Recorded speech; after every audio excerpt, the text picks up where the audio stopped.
welcome back to my channel. I'm super excited to be sharing with you guys my key interview tips from my personal experience interviewing at medical schools, though these tips can't be universally applied to internship, job, you name it, any type of interviews. So let's jump into it. First off, you don't want to underestimate the importance of preparing for interviews. You've put so much work into your application this far, and the interviews can mean the difference between getting accepted, rejected, or waitlisted. Before the interview, I found it super helpful to have a master document of common interview questions. I would write out the question and then jot out a short little bullet pointed answer underneath. It's really useful to have exposure to a lot of different questions, but make sure you prioritize the 3 most important questions. Tell me about yourself, why medicine, and why this school. Make sure that you're physically practicing these questions and saying them out loud, either in a mirror, to your friends and family, in front of a webcam or a camera. Make sure that your answers aren't too formulaic and word by word, because it will sound disingenuous and like you just memorized a formulaic response. You do want to make sure that you have a general outline as to how you're going to answer the 3 most important questions,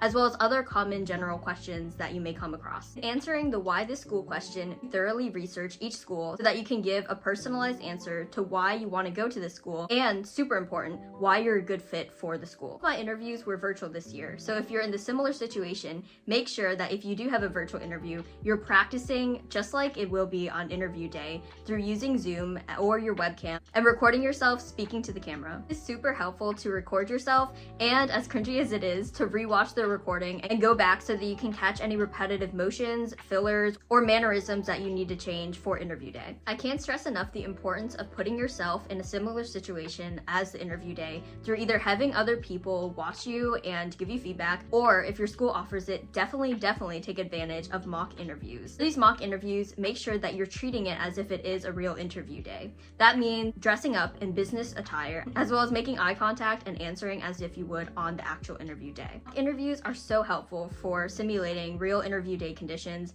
and I've gotten so much feedback from watching back my recording, as well as from my mock interviewer telling me things that I didn't notice from just watching my own recording. So definitely, please do take advantage of these. In terms of scheduling your mock interview, I found it helpful to schedule it around a week before the interview. That way it wasn't too close to be stressful, as well as not too far away that I wasn't having current practice experience. On interview day, composure and environment are critical.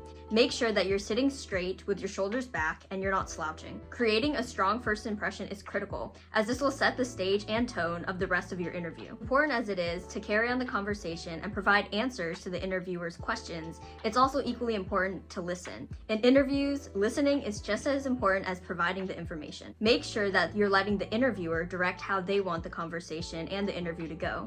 You don't want to interject and cut in with things that you want to say. I know how hard it is when especially you're nervous and you've rehearsed and practiced a certain type of answer response over and over. But it's really important that you listen to the interviewer and sort of gauge the direction that they want to go in, instead of trying to force feed them an answer that you've prepared. Someone who naturally speaks quickly, it was difficult for me to take the time to pause before a response and slow down. Absolutely okay, and if not, the preferred option to take a moment to pause and slow down and think about what scenario or response that you want to say before you say it, and jump into answering a question just for the sake of answering quickly.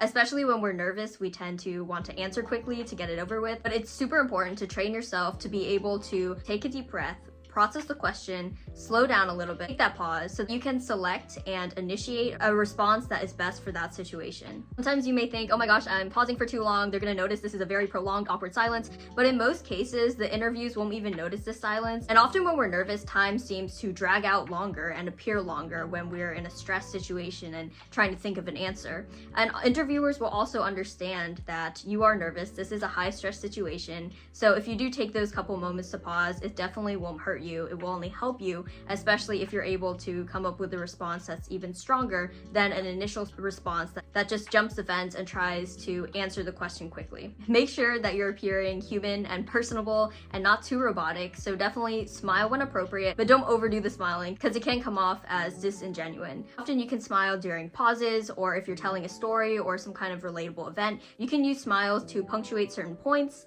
like I just did now, or to sort of drive in certain points, but definitely don't overdo the smiling and just be smiling throughout your whole interview like, yes, so great, amazing. Now this one is definitely something I've been trying to work out as well, not just in interviews, but also in everyday life, and that is to cut out fillers. Fillers such as like, when we're nervous, we tend to add these ums and uhs to the end of our sentences to sort of fill in the awkward silence. But one thing I definitely had to train myself in doing, and definitely comes with taking time to practice, looking in the mirror, and also recording yourself so that you can identify these sentence fillers and work to eliminate them, is to not end all of my sentences with When I'm nervous, I'll just say a sentence and end it with to give myself time to think. But it's so important to just finish the sentence and end it and let that silence sink in. From everyday speech, it's very natural for us to use like, and so it takes a lot of practice to definitely eliminate this and let the sentence end at a hard set silence. Something that can be helpful in reducing the use of filler words is to speak slowly. It's definitely hard when you're nervous, once again, to speak slowly. When we're nervous, we tend to talk faster than we think, so that's how, once again, the recording yourself and rewatching that recording really comes in handy so that you can identify the pace of your speech and if it's at an appropriate pace for an interview, if you need to speed up or slow down. But definitely speaking slowly will help you to be able to eliminate a lot of these and filler words and give you time to craft a more complete and thought out answer as you're going through the interview. Along with having a very well put together composure through sitting straight with your shoulders back and making sure you're looking at the camera or at the interviewer, is to speak in a clear and confident tone. Now this clear and confident tone is also helped by eliminating filler words, as well as speaking slow and not too fast and at the appropriate pace. For all of the virtual interviews, I know since it's virtual you only see the top half of your body, I strongly suggest that you dress in full professional attire. That means the whole suit and tie getup, everything from your shirt to your pants or skirt or dress